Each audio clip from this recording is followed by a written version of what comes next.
Hello students, in Mathematics Part 1, let us continue with Chapter 6 Financial Planning and study tax structure, computation of income tax.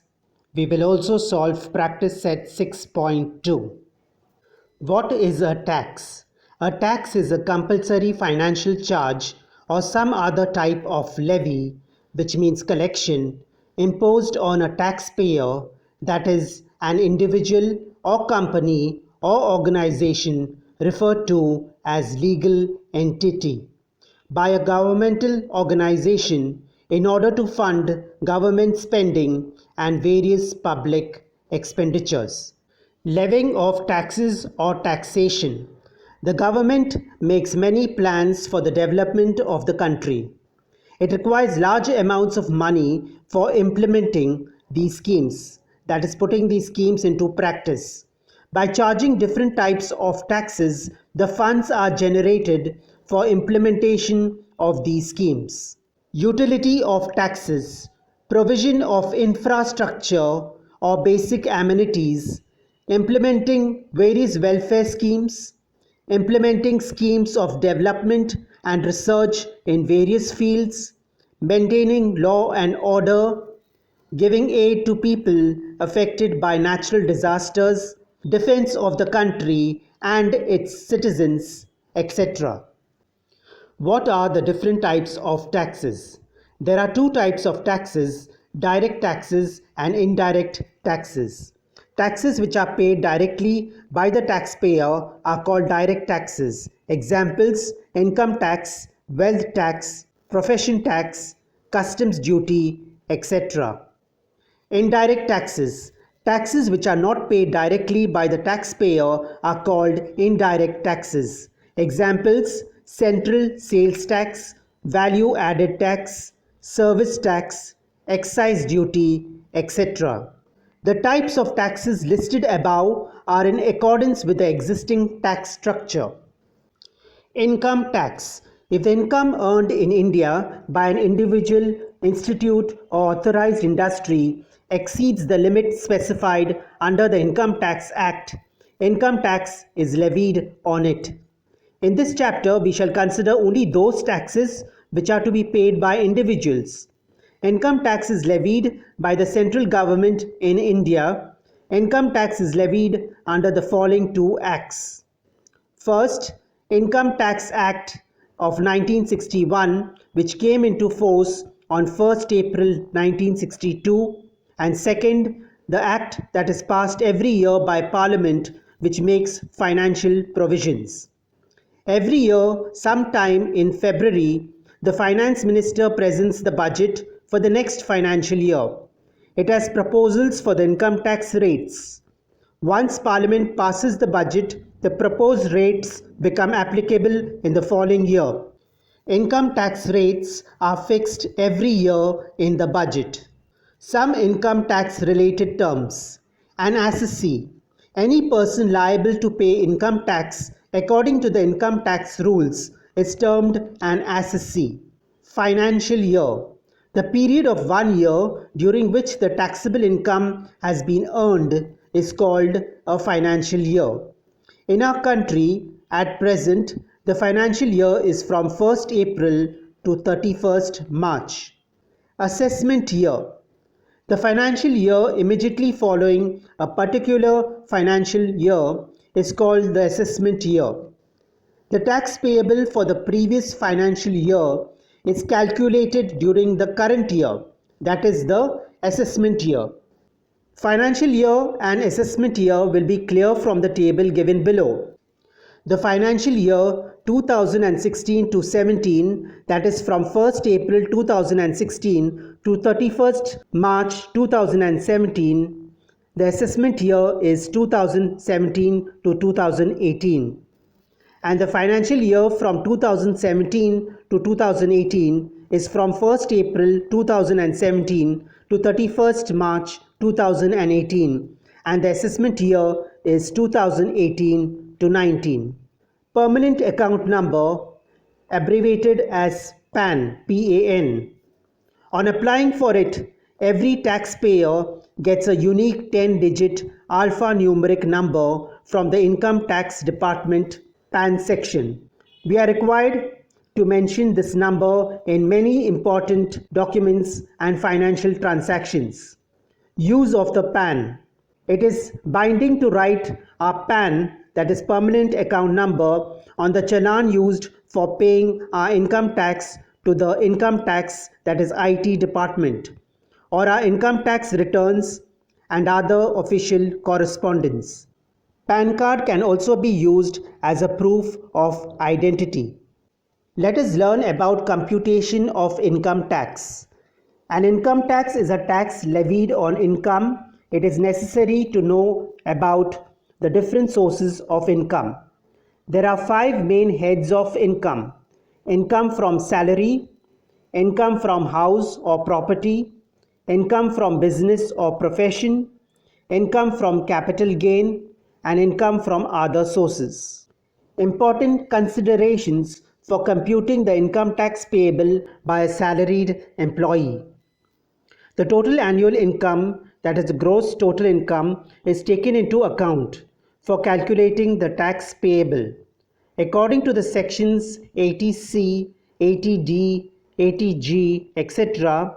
of the Income Tax Act, some deductions can be availed from the total annual income. The amount remaining after these deductions are made is called taxable income. Income tax is levied on this taxable income. Every year, the rules for computing income tax are changed. Hence, it is important to know the latest rules when actually calculating the tax payable. No tax is levied up to a certain limit of taxable income. This is called the basic exemption limit. Farmers' income from agricultural produce is exempt from taxation. Under Section 80G of IT Act, donations to the Prime Minister's Relief Fund, Chief Minister's Relief Fund, and certain other donations recognized to institutions, organizations are exempt from taxation. Under Section 80D, installments of premium for health insurance are exempt from taxation.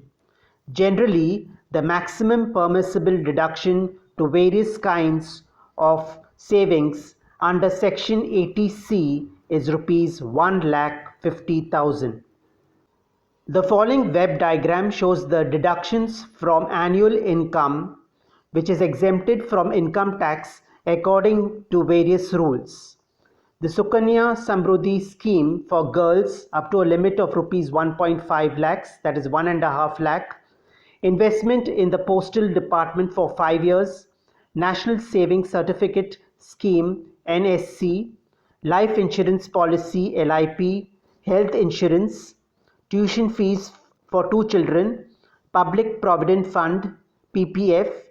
Principal of Housing Loan, Mutual Fund, and General Provident Fund GPF. Tax rates according to age of taxpayers are fixed in each year's budget.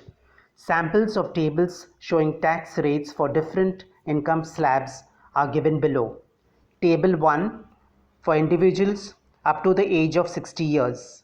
The taxable income slabs in rupees. Up to Rs 2,50,000 there is no income tax, therefore income tax is nil. Education cess is nil, and secondary and higher education cess is nil. For taxable income from 2,50,001 to 5 lakh, the income tax payable is 5% on the taxable income minus 2,50,000.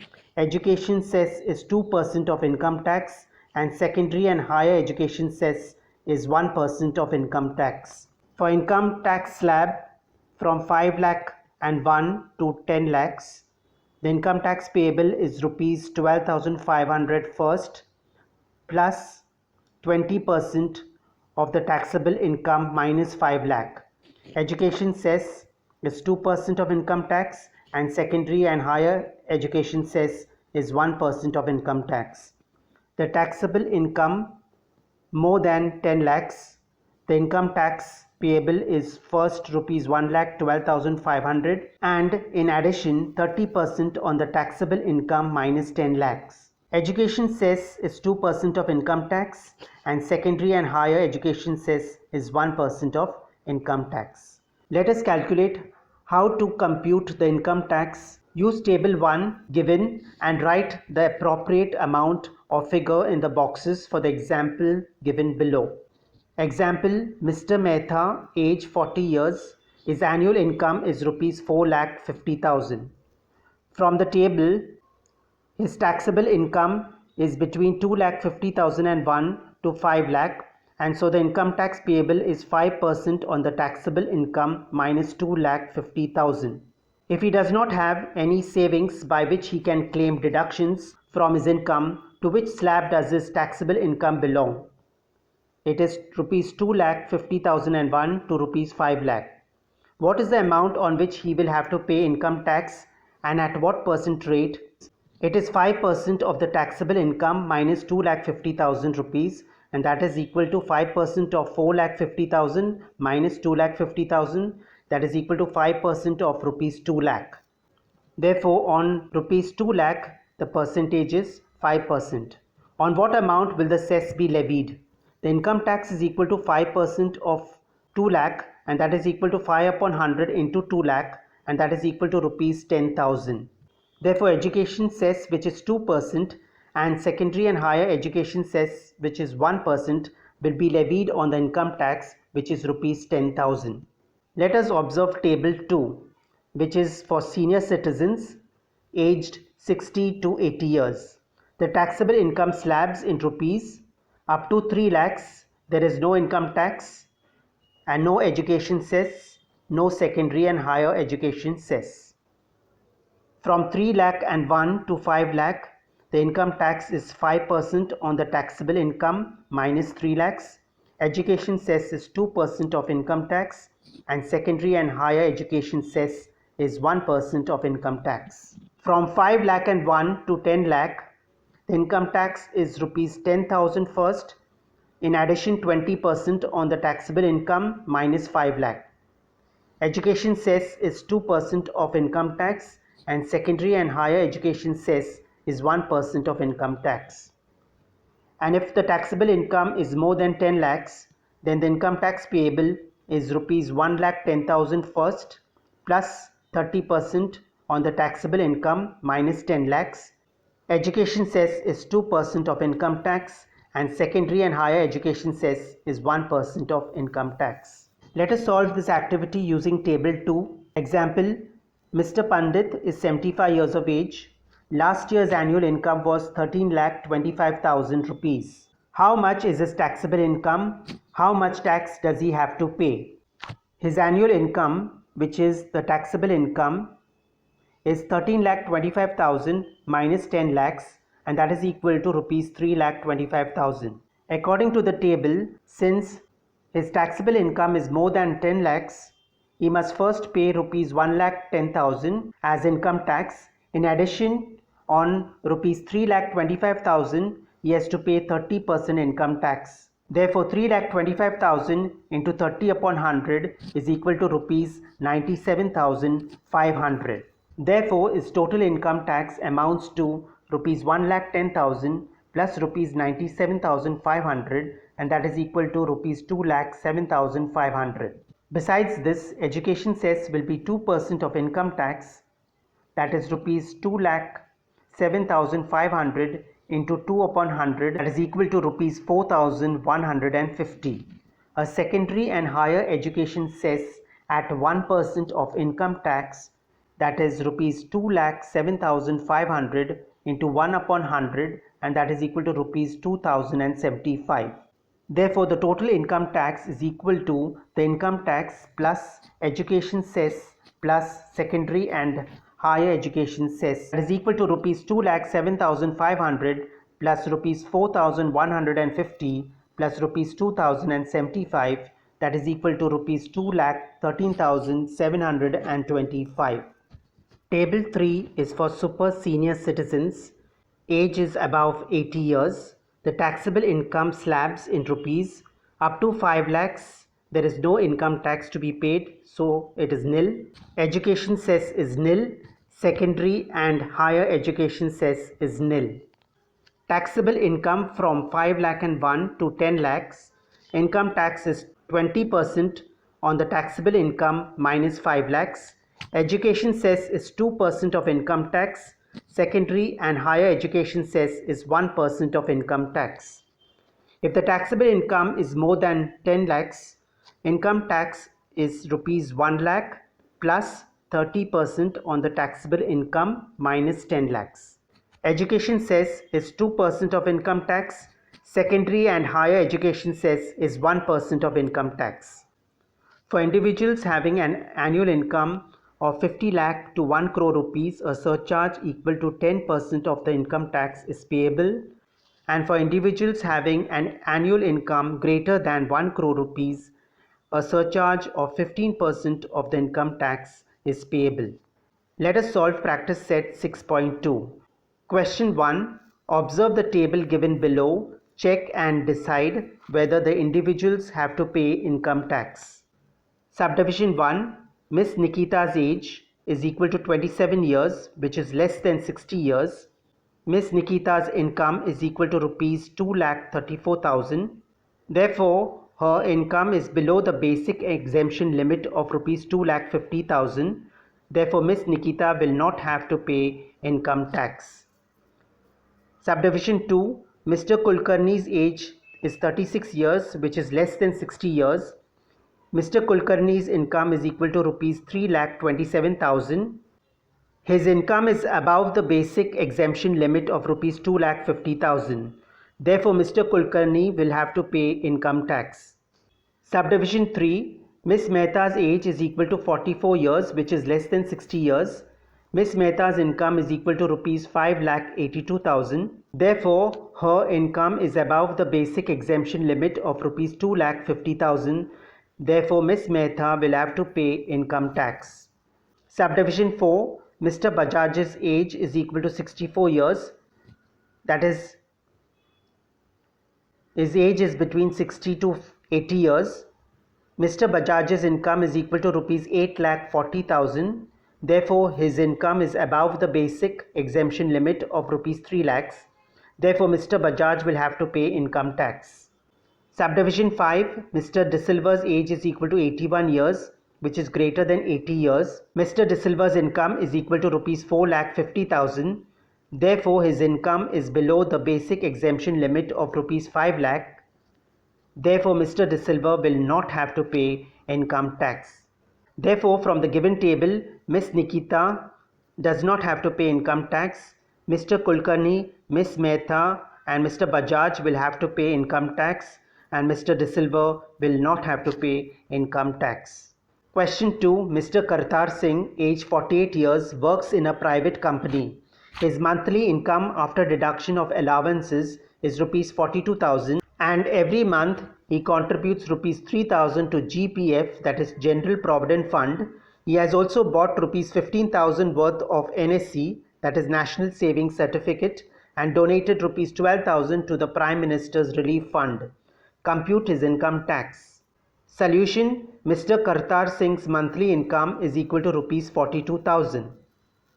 Mr. Kartar Singh's yearly income is equal to rupees 42,000 into 12, and that is equal to rupees 5,04,000. Mr. Kartar Singh's investment is equal to GPF plus NSC, that is equal to 3,000 into 12 plus 15,000, and that is equal to 36,000 plus 15,000, and that is equal to rupees 51,000.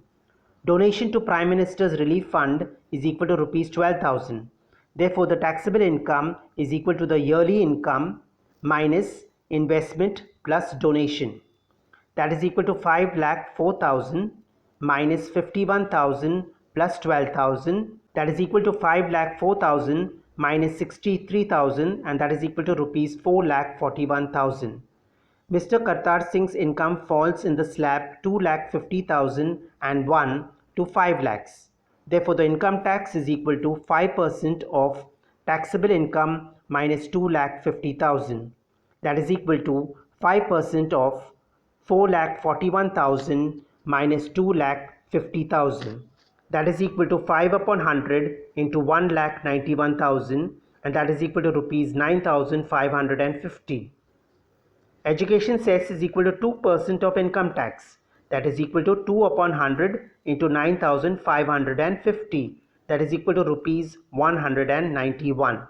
Secondary and higher education cess is equal to 1% of income tax, that is equal to 1 upon 100 into 9,550, that is equal to rupees 95.50.